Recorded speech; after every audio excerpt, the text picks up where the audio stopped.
Hey everybody, Stone Rain Productions here. Feel free to call me SRP if you'd like though. Today we're going to take a look at a rather strange new leader here with DJ. And I don't know what to say, I'm just drawn to really weird leaders. When the Flip Palpatine came out, I was all over it. I loved it. I think it's fantastic. And I've been trying to play this online, but some of the online clients don't work with it right now. It is new. As of the day of recording this, it was released yesterday, so it's not out on some of the online clients yet. But I do have some theories on it, and I just wanted to go over this list. This is a theory, so again, we didn't really get a chance to play any games here with it. But I still think this is going to do some really cool things, and it's really wild, and I love the design space here for this. So Fantasy Flight, great job on this. I love seeing strange things. The new Bail Organa leader as well is also really cool and different. So let's take a look here at what we're getting with DJ first. Zoom in on him. So DJ is a 6 cost, 6 flip leader. That's a 4/6 when deployed. I got an image of his front side as well further down, but I just want to address everything here first. What are we getting with this? There's no hero and there's no villainy. We're getting double cutting aspects on the leader, which is pretty wild. And I really love this design space. I think it's fantastic.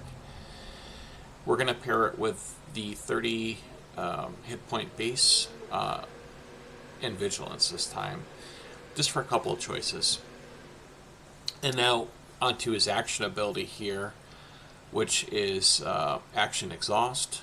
Choose a friendly unit. If you do, play a unit from your hand. It costs 1 less. Okay, good so far. The chosen unit captures it. So this means that you will play, have a unit in play. You use DJ's action. You're going to make a unit cost 1 less, and then your unit that's in play is going to capture the card that we're playing. Costs 1 less. So what are some of the benefits to doing this? We're making it so whenever one of our units is defeated, something is going to immediately come back into play off of that. And that's pretty nice against removal scenarios, but we've got a couple different tricks that we can kind of work around this ability as well too. So I did mention it flips on 6, so let's go down here. I put an image of its front side, and here he is. It's 4/6, and Underworld tag, which is something that is definitely useful.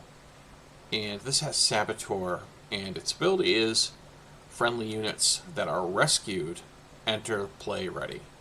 So we're still not going to get our when played abilities when the units come into play.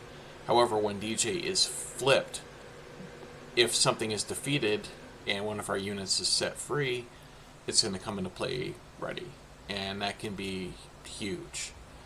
So let's go over the deck. I'll give you some of the ideas that I had here, and this, like I said, it just literally came out, so we're trying it out. I'm going to stay zoomed in on this for now because there's a couple of cards that I haven't really used a lot. So I do want to try to balance out space and ground on this. So I decided to go with A-Wing. It's the only thing I could find for 1 cost that is in space that could attack for 2. So we're going to give it a try. The theory behind this here is that we want to have some small units that we can put some of our bigger units underneath, so that when they die, we get one of our bigger units to come into play. It's kind of the working theory on here. And we've got a couple other units that are right next to it that are kind of showing that off, where anything is going to take them out. So we've got to be a little careful against the ping leaders, but we can play double units here, and I think that if something like a Cad Bane activates, we can put the 1 damage on the A-Wing, go from there. Anyway, it's a 1/2 in space with raid 1 for 1 cost. We're also running Criminal Muscle, which is a 1 cost 2/1 but ground, and when played you may return a non-unique upgrade to its owner's hand. So this gets rid of something like a shield or an experience token something to that effect. Again, pretty decent host for something that we're going to play later. Greedo, fantastic. I think the ideal scenario with DJ is we put something big underneath Greedo, and when it dies, not only do we get the capture unit, but we can also discard for his effect, so he could potentially deal 2 damage to something as well. So I think that this is a very good card for this leader, for sure. Hotshot DL44 Blaster, I think, is just standard now for anything that's running Cunning. We're obviously planning on resourcing this and then getting the Surprise Strike type of attack with it. So we smuggle this out. We give a unit +2/+0, and it gets to attack right away. A very good card. So we have a couple of sticky cards in here too, because we want things to be a little bit resilient as well. But this leader is so weird. The headspace is just kind of nutty on this. So I want to try a couple weird things later, and it's probably going to get super confusing with some of the gameplay, but I'm really looking forward to playing this. Crafty Smuggler, 2 costs, 2/2, shielded. Now remember, we can't play any villainy or heroism cards without paying an aspect penalty because we don't have villainy or heroism. We've got double yellow and we've got vigilance for our base. So now we're a double cunning vigilance deck with no heroism, no villainy. So we have to kind of work around that a little bit. Lobot is something else from set 6. It is a 2-cost 0/4 with Sentinel, and it also has Grit, which is a pretty cool card. I definitely would like to see this in my Satine MainDeck, which is, again, I think really funny. But this came out after I made the video, so that's neither here nor there. Let's get back to the deck.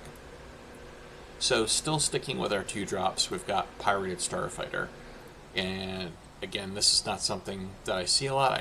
I know that this has been around for quite some time, but we just don't see a lot of play.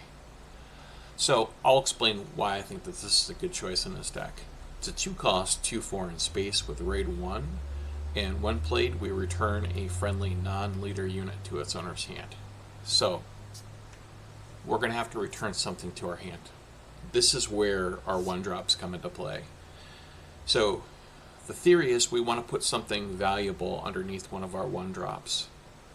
Then we want to play up the Pirated Starfighter. We're going to return that 1-drop. Since that got returned, the capture card is going to come out and come into play. And now we've got a 2/4 with raid 1, and then we got to free one of our captured cards that we got to play for 1 less. Seems like pretty decent value there. So I wanted to give that a try, and it fits the theme of the deck. Secretive Sage is just Crafty Smuggler, but in vigilance. So 2/2 shielded, really good card. Speaking of a good card that I don't think really ever got to see any meaningful play was a new adventure, which is here now, 2-cost double cunning, and it allows us to return a non-leader unit that costs 6 or less to its owner's hand, and then its owner may play it for free. Okay, so similar to why we were just discussing the Pirated Starfighter, this is also going to do something similar. However, this one's a little bit better because we can also replay the unit that we return to our hand. So I'm going to just kind of skip ahead and give you a scenario. Let's say it's a mid-game and we played a Cantina Bouncer. When that comes into play, we get to bounce something, return it to its owner's hand. And then let's also say that we use DJ and put something underneath it, like I don't know, Mandalorian, just since he's right there. So now we new adventure. On the following turn, we return our Cantina Bouncer that is guarding the Mandalorian. That comes back to our hand. Mandalorian comes into play.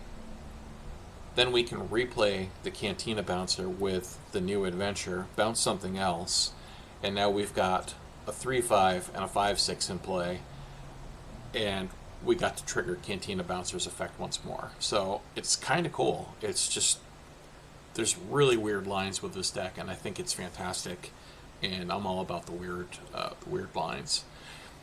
And speaking of a new adventure here, I think it goes really well with Bodhi Rook in this deck, because we get a 3/3 that with, when played, look at an opponent's hand and discard a non-unit from it. Works fantastic with new adventure. We can capture something, and so now, let's say we've got Bodhi. We can capture something of our own, put it underneath Bodhi. When he dies, we can get it. Or we can just return it with something like a new adventure, take full advantage of that. Or we can have another unit guard Bodhi, and then when Bodhi comes into play, we've got a 3/3. Again, the when played triggers don't happen if they're coming into play from being captured. When played specifically means just from your hand. So it's just a cool card, and we have ways that we can just keep returning this and playing it over and over. So it's kind of a cool ad here. Sanctuary Shuttle, we're playing with capture, so I wanted to give this a shot. Just did 2 copies here, and I wanted to try to stay with some game and space. But this one was made popular, I think, by the Vader deck. Vader Yellow, that is, space one. 3 cost, 2/3, coordinate, so if we have 3 units or more, we get the when played ability, which is we get to capture an enemy non-leader unit that costs 3 or less. So now we can capture something of our own, of our opponents here. So we're kind of playing a lot with a capture mechanic. Now, one of the weirdest cards in this deck, and it's just, the whole thing is weird, but I love it, is Libertine, which is a 4 cost, 3/7, double cunning. So we can play it with DJ. And this unit says, this unit gets +1/+0 for each captured card it's guarding. Okay, so now we can capture our own units with DJ's ability. So we can put a couple things underneath this. And that's the other thing I haven't even discussed, where we can put multiple units under the same unit. And, for example, on the Libertine, if we've put 2 units with DJ underneath Libertine, this now gets +2/+0, and when it's defeated, we get those 2 units into play. So it's wild. It's just a lot to think about, and I really can't wait to play around with this stuff. But with the DJ flipped, those leaders also come into play ready, which I don't think is unreasonable to consider, because it's 6, this is on 4. I can definitely see a world where something like that could happen. Now, worst case scenario, we can just new adventure, return it back, play it again, and just everything just kind of goes from there. But it does have a when played ability here to choose an enemy unit and a non-leader friendly unit. The enemy unit captures the friendly unit. Weird stuff, I know, but trying to go over the lines, it's a lot, but I think it works. We've got one card that's kind of a catch-all in case everything is going completely sideways here. We'll get to it shortly. 4 drops. In building this deck, I definitely would like to get more 4 drops, because if we follow this through to conclusion, we're going to play 2 1-drops, or we're going to play a 2-drop on turn 1. Turn 2, we're going to be able to utilize DJ's ability to make something cost 1 less and then put it underneath something. So early in the game, we want to get a 4-drop, because we can make it cost 3. That's our turn 2 number of resources here without any ramping or anything. We can make something cost 3, put it underneath one of our 1-drops or our 2-drop, and then once that's defeated, it comes into play. So that's a future room for improvement here, is more 4-drop units that we can put into play, just because that's the ideal scenario. We don't have to put a 4-drop, but we could do another 2-drop or a 1-drop and make it cost nothing and put it underneath. But to make it the most economical, I would say, I think that we would like a few more 4-drops in here. There's just not a lot of great options. Anyway, this one is a 4 cost 3/5 with Sentinel. Sentinel is just great. This one is going to be a Sentinel even if it enters play from being captured. So it's very cool either way, and it's always going to be a Sentinel no matter what. We don't have to worry about the when played aspect of it. Now, one of the nice benefits of playing a leader with double cunning is playing the card cunning, the event, because it seems to have really fallen out of favor a lot, and it makes a lot of sense. I get it. Double aspect cards are often hard to get into a deck. I mean, I don't know if you want to pay 6 for this. I could see it, but it's just really fallen out of favor with, Lobot previously was double yellow, and that was huge, and everybody was running this. But don't sleep on this card. It's so powerful. It's just it's incredibly powerful, and we get to utilize it at 4. With the whole strategy of this, it's just a lot to consider. It's a lot to think about, and everything gets super wild, I can imagine. But 4 cost, for those that don't know, 4 cost, double cunning. Choose 2 in any order. Return a non-leader unit with 4 or less power to its owner's hand. Okay, so we can return something. Give a unit +4/+0. That's one of the primary modes how it was played in the past. I can see that happening here. We can exhaust up to 2 units. Again, another common modality for this card. When the last ability is not used as much, but an opponent discards a card at random from their hand. I can see all of these being useful. Maybe not the bottom one, but we do have some discard in here, and if we see something problematic with Bodhi, on the 3 restores turn, we can cunning and potentially hit it. That's just kind of pie in the sky, I guess, but just wanted to give the bottom ability some credence here. Next up, we've got Cantina Bouncer, which is 5 cost, 3/5.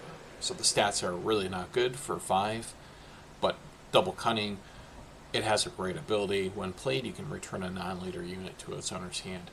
We kind of touched on this a little bit with a new adventure, but it's just a solid double cunning card. It allows us to return something back to its owner's hand, something that's problematic. And also, just to point out too, it doesn't say enemy. So we could return one of our own units, potentially to our hand, and go from there. This is also another card that we want to free with DJ. So, well, I guess not. It's potentially just going to come into play ready. When played, so we don't really utilize the when played after the capture. So there's just a lot to think about. Not to be a broken record here, apologies.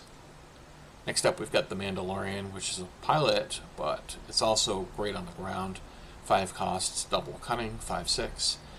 When played, we get to exhaust up to 2 ground units. Piloting is 2, and when played as an upgrade, exhaust an enemy unit in the same arena, and we get +3/+1 to our ship. I think this is pretty much everything that we want to do. If this is captured, it's going to come into play as the unit side as well, too, just to point that out. Now our catch-all, and I think this card finally has a home. I was so high on Evacuate when it first came out, and it just did nothing. And it's too bad, because I really like the effect quite a bit. But with DJ, it definitely has a home. And what this basically is 6 cost, return each non-leader unit to its owner's hand. So we can play this the same turn that DJ flips, and it gets even more wild if we've got DJ in play and we evacuate, because anything that we've had that is capturing our own units now freeze those units, and with DJ's ability they come into play already. So now your opponent basically just had everything go back to their hand. We had all of our units in play go back to our hand that aren't leaders, and everything that was captured by our own units now comes into play ready and ready to attack. It's just a slam dunk, I think, in this deck. It's pretty fantastic, and it's nice that it finally has a home. Now Lando, I only put 2 in here, and I'm a little unsure about this one. We can get the cost down to 6 with him and free it later, but anyway, we'll just go over it as it is. 7 costs, 6/8 with grit. And when played, you may choose an enemy unit and another friendly non-leader unit. If you do heal 6 damage from your base, and the enemy unit captures the friendly unit. So this means when we play it, we can choose a friendly unit that we have in play, and an enemy unit, and basically we're going to force the enemy unit to capture one of our cards. So the wording on this, you may choose an enemy unit and another friendly unit. So Lando cannot trigger himself to be captured by the enemy unit. So it's a cool card, and it's weird, and weird is this deck. If you like weird, you're going to love this deck. If you want to think a lot, you're going to like it too. But the healing 6 is nice, and the body's pretty good at 6/8. And grit also, we could run this in and take some units out and go from there. I did build a cursory sideboard here, but really without being able to test, this is just kind of a guess. I've got a couple of confiscates in here. One of the other cards that I was really seriously considering playing in the main deck was Lothcat, just because when it's played we get to exhaust a ground unit, and when it's defeated it just seems like it's a really good fit in here. Something, if we're playing something more aggressive, I could absolutely see this come in and just exhaust something. Then we put something underneath the Lothcat, we run it into a unit, we defeat the unit, and then the captured card comes into play for us. It just seems like it's a great fit in here. Another card that I think is a great fit in here, and I could see it in the main deck, both of these cards are just food for thought. But Val just seems bonkers in this deck because, well, let's go over the card first and I'll explain why after. 2 cost, 2/4 with a bounty of deal 3 damage to a unit. And when defeated, give 2 experience tokens to a friendly unit. The reminder text is very important here. The active player chooses the order of Val's ability. Alright, active player, for those that don't know.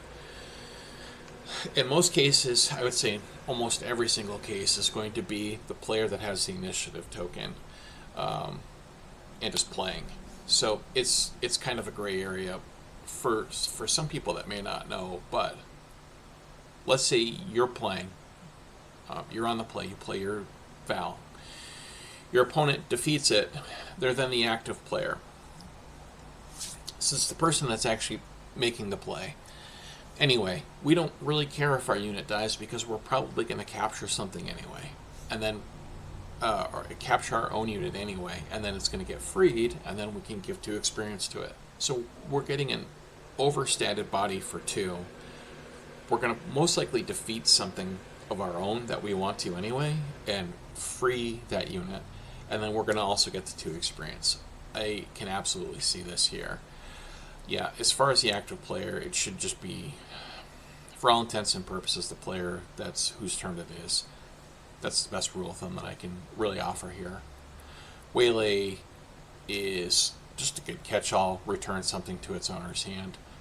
Again, this doesn't say enemy, so return a non-leader unit to its owner's hand. We can return our own thing if we need to, back to our hand. And lastly, for a little bit more space presence, we've got Radiant 7. 7 cost, 5/6. Each enemy non-leader unit gets -1, -0 for each damage on this. When played, we get to deal 5 indirect damage to a player. So it's a good way that we can just kind of reduce the power of a lot of opposing units. And yeah, this is a wild one for sure. But I'm down for the challenge, and I definitely want to give it a shot. So I hope that you like it. I hope you think it's a cool build, because I do. I like the weird stuff, and that's about it. That's just my first attempt at DJ. I think there's definitely room for improvement, but as far as a first draft goes, I think that this could be good. I'm a little concerned about how it would do against aggro, just because we're doing a lot of weird things here, and we're kind of dirtling, which is just spinning our wheels, but I could potentially see this doing well. Anyway, thanks very much for all your support. Thanks for making it through the video. I just wanted to ask if you could please subscribe to the video. or to the channel, I should say. Still a new content creator, and definitely could use your help. So if you like what you're seeing, if you've liked the content in the past from the other videos, definitely please consider subscribing. Likes also help as well. And yeah, that's everything. Just wanted to say, may the force be with you, my friends, and I hope you're all doing good. Be well, my friends. Take care.